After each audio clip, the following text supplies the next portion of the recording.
Welcome to Epic Learning's Heartbeat with the World, Volume 42. Hey everyone, we're starting! Hey.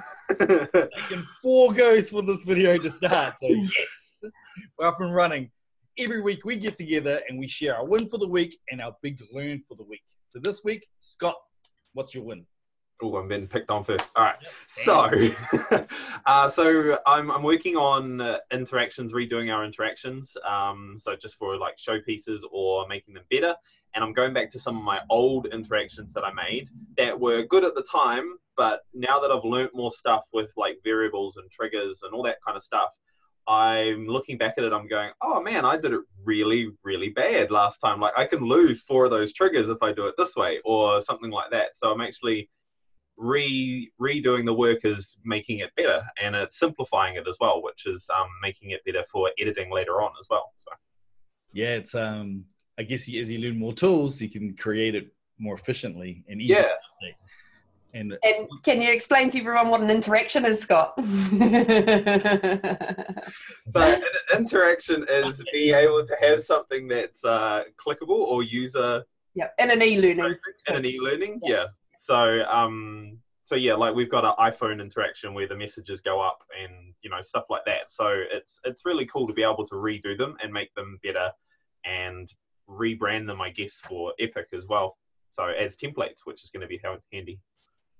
Yeah, we're putting a lot of effort into making these kind of really cool interactions, but the problem being is if it's only made for one specific purpose, we can't tweak it, improve it, or add things on. So Scott's doing a good job going and re-engineering them so that they're more updatable and work better and just better in every way. So looking more fun. Now, what was your one of the week? One of the week for me this week, we've got a course online that come from doing some work with an organisation. The course is how to use your smartphone. So it's aimed at people that have little or no experience with Android technology. It was an Android course. And we put it up online on Udemy, on the Udemy platform, as a free course, opened it up to anyone. We've been getting some really awesome feedback from people that have been too scared to use their phone, that generally, usually elderly people that maybe got sick of asking their family for help and things like that. And this week we've had a lovely lady called Claudine reach out. She is a student at an institute called the Akilah Institute in Rwanda, East Africa, and she is looking to create a course for her community because smartphones are an emerging technology there, something that they see that they're growing really, really fast, and she wants to use our course as the baseline and convert it into her own language for her own community. So we're real happy to do that. It's awesome. So it's going to be really weird watching us all on video with a different language overdubbed, but super excited to help her out. And that's just a really nice way that we can kind of give back to society. So big win for us. Bet. Yeah. Good work, team. No, real good. I can't beat that, Nat. But more about me is I got a new laptop and I've been putting it off for ages. And my old laptop was like 3.5 kgs, real powerful, but super bulky and really annoying to travel with. So my new one's way lighter, and I managed to do a bit of work on the bus, did a bit of work at a cafe. I went to a meeting and the battery lasted the whole time. And I'm going to myself, why did I wait so much longer? So long. I'm so much more productive now when I'm not in the office. So I'm having a great time. And yeah, I'm one of those guys that goes to cafes now and looks like they're doing work while they're having their latte. So. Yeah, I'm starting to think my one was better than that, is it? Yes, Carl can now be more portable. So I can come visit now. Next part of our segment is, our next segment is going to be a big learn for the week. How are we going to describe this one, team? We had a bit of a chat trying to come up with what it is. I talked about getting out of your comfort zone. I think the learn was about how important it is that getting out of your comfort zone is a real natural part of learning something new, and that they sort of go hand in hand. You can't really learn if you're not getting out of your comfort zone, and the best learning happens when you're out of your comfort zone. I think probably. Totally. Oh, I see it. Yeah. Yeah, like for me, we've got a CNC router here, and we're learning how to use it. 'Cause never used that kind of thing before, and broken 4 bits already, and one was just a stupid thing of not actually turning the router on before I plunged it into the wood, which snapped it in half. What's the CNC router? I was going to ask the same thing. Like an interaction? And what do you use it for? Yeah, is it like an e-learning? So a CNC router is a robot, basically a big massive robot that cuts wood done on a computer. So you can design it all on a computer software. You press play, it controls the robot, and it cuts out your things to precise. So it's all for Holly's business and stuff like that. So yeah, it's fun, but it's not fun when you're trying to learn it, but it's fun once you've learned it, if that makes sense. Tell us about how you got out of your comfort zone last night, Scott. Yeah. Hoping this comfort zone thing. Yeah, well, because I broke the 3 bits because I'm learning about like feed speeds and stuff like that. So that's basically pushing the machine through and how fast it moves. And how I broke the bits was it's pushing it too fast for how much the bit can cut. So it snaps them in half. And then I got so frustrated with the 3rd bit being broken that I put the next bit in and I pressed play, and I actually hadn't turned it on. So it just plunged it straight into the wood and snapped it in half. And I was just like, okay, I'm going inside now. I'm going to do some brain work before I do physical. So I learned all about what I need to do, and hopefully tonight I'll be able to not break any bits. So. We just made an e-learning on doing it with metal, and I remember that it's opposite to what you think. So if you're doing hard metal, you use a soft bit, and if you're doing soft metal, you use a hard bit or something. Yeah, like that. I think that sounds about right. Yeah. So I just shared some knowledge for you. For me, my getting out of my comfort zone was we're trying a few new things with one of the projects, and we're looking more at the back end of what the learning management system uses, or LMS. And those people, I guess, we're telling everyone what the stuff is. So when you have an e-learning, you usually host it on your learning management system so you can track your users and give people access and whatnot. So we're doing more work on the back end on how to get some of the tracking working.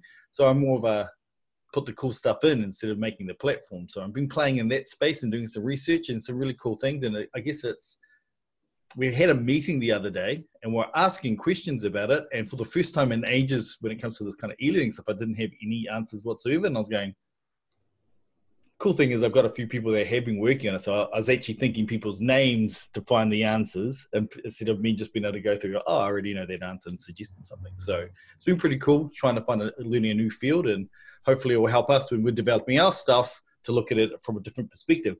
Maybe we can make it easier for LMS managers while they're trying to do the tracking to make our e-learnings more set up for easier tracking and kind of updates and that type of stuff. So it's pretty cool. It's real nerdy, but cool. Yeah. Yeah.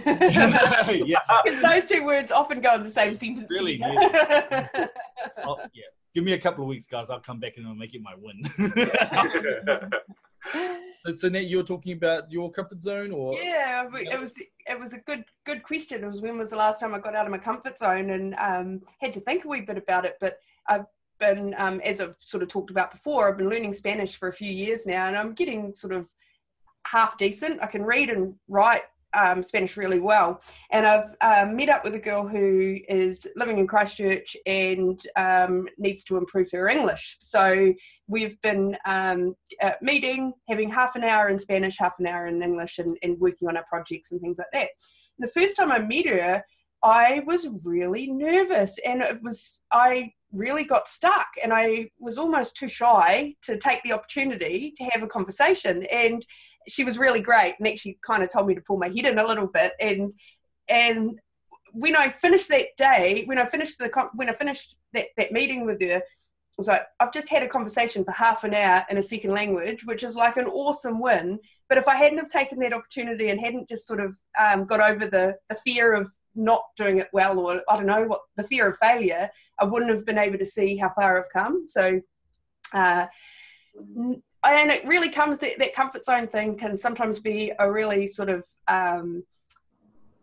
not a valid pressure. You know, looking a little bit foolish is not a reason to not learn. You know, and sometimes you just have to put things in perspective a wee bit. It wasn't like I was in a group of people or anything.